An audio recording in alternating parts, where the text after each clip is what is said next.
माँ जी चाय। अरे हाँ बहू, ला। अरे बहू, समय पर चाय नाश्ता सब कुछ तो देती है, लेकिन समय पर एक बच्चा नहीं दे सकती।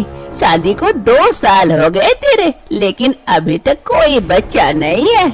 मेरी आंखें तरस चुकी है पोता पोती खिलाने के लिए, लेकिन मुझे नहीं लगता कि तू मुझे ये खुशी दे पाएगी। कहीं तू बांझ तो नहीं है ना बहू? अरे माँ जी, ये क्या कह रहे, मैं बांझ कैसे हो सकती हूँ? अरे नहीं तो और क्या, अभी तक तुझे एक भी बच्चा नहीं हुआ है। गाँव वालों में देख, सबके बच्चे होंगे। तेरे साथ साधु हुए सब आए थे, सब बच्चे लेके घूम रहे हैं। हमारे घर के बकरी के भी 2-2 बच्चे होंगे, लेकिन तुझे ही बच्चा नहीं हो रहा है। अब जा, खड़ी खड़ी मुंह क्यों ताक रही है?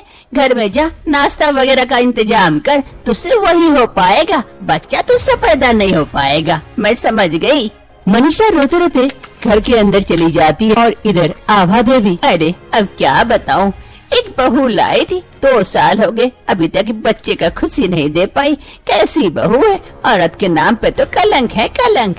मनीषा को अपनी सास की बातें काफी बुरी लगती है। वो रो रही होती है कमरे में और खुद को कोस रही होती है। तभी उसका पति किशोर घर आता है। मनीषा को रोते देख उसके पास पहुंचता है। अरे मनीषा, मनीषा क्या हो गया, क्यों रो रही हो? अरे किशोर, अब मैं क्या करूँ, रो नहीं तो और क्या करूँ।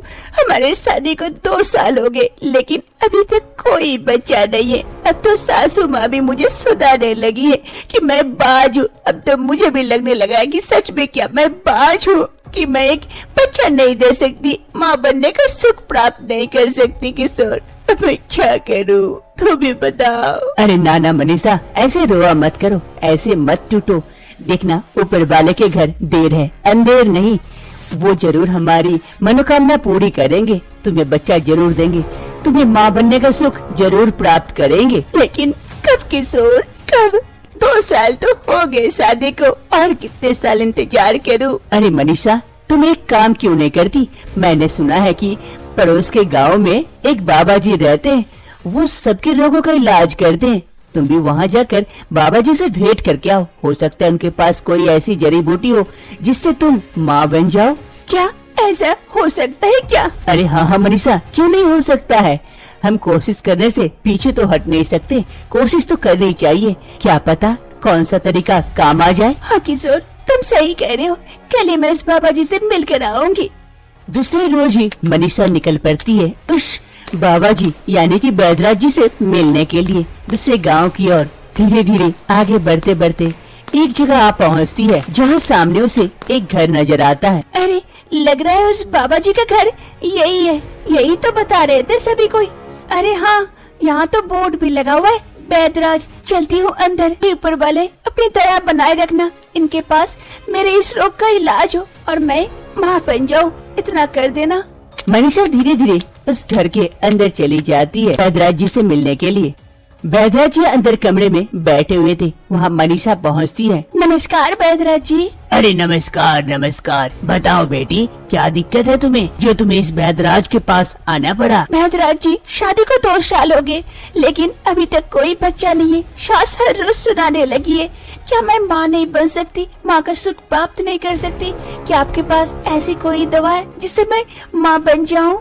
अरे अवश्य, इस बैदराज के पास हर किसी रोग का दवाई है, तो इसका क्यों नहीं होगा, अभी देता हूँ, तुम अवश्य माँ बनोगी। फिर वो बैदराज एक पोटली में से कुछ बीज निकालकर मनीषा को देते हुए कहता है, ये लो बेटी, ये बीज लो, ये बच्चे का बीज है जो तुम्हारे पेट में बच्चे का उत्पत्ति करेगा। इस बीज के खाने से तुम्हें बच्चा अवश्य होगा। हर रोज एक बीज खा लेना, फिर देखना कमाल इसका। धन्यवाद बैदराज जी, जो आपने मुझे ये जड़ी बूटी थी जिससे मैं माँ बन सकती हूँ। मैं काफी खुश हूँ, आपका शुक्रिया अदा कैसे करूँ? अरे शुक्रिया अदा की क्या जरूरत है, मेरा तो ये काम है। जा बेटी जा, खुश रहना। मनीषा वहाँ से चली आती है वो बीज लेकर। रात का वक्त हो रहा था, मनीषा के पति किशोर सो चुके थे।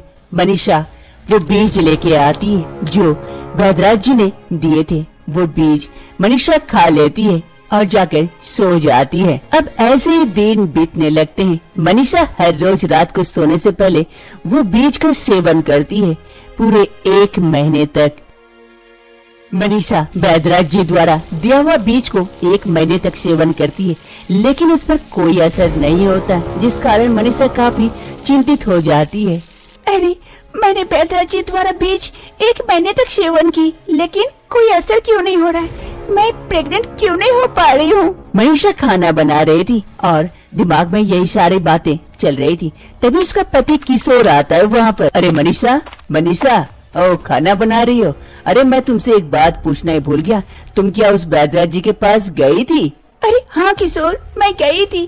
वो बैदराज जी कुछ बीजे दिए थे खाने के लिए।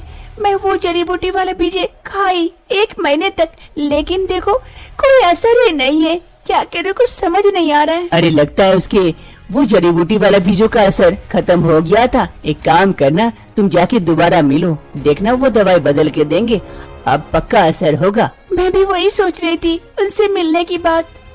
मनीषा दूसरे रोज ही उस बैदराज जी के पास पहुंच जाती है। पार्ट 2 के लिए हमारे इस चैनल को सब्सक्राइब करें